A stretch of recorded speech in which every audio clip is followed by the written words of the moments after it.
Beshem Hashem Naaseh Venatzliach. Aujourd'hui, nous parlons de la mort du prophète Shmuel à l'âge de 52 ans. Le 28 Iyar, très précisément, le prophète Shmuel rendit l'âme.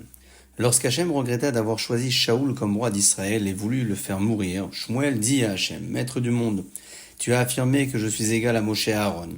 Je t'en prie, ô Hachem, veuille ne pas annuler l'œuvre de mes mains, comme tu n'as pas non plus fait disparaître les leurs. Or Hachem ne dit pas à Shaoul de mon vivant. Pour accomplir la volonté de ce tzaddik, Hachem devait le faire mourir encore avant Shaoul. Mais il n'était pas encore vieux. S'il mourait si jeune, on dirait qu'il avait dû commettre un péché. Que fit Hachem?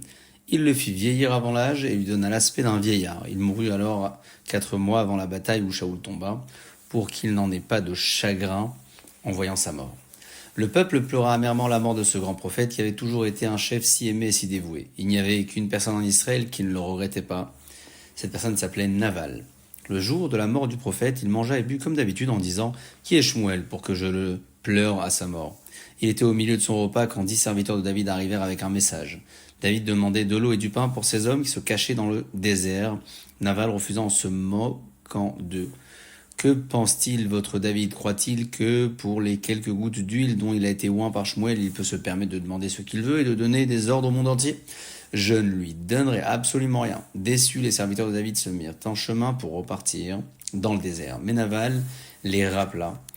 Il leur donna à boire un peu de vin pour qu'ils aient la force de faire la route. Pour ce peu de générosité qu'il eut envers ses 10 serviteurs, Hachem retarda sa punition.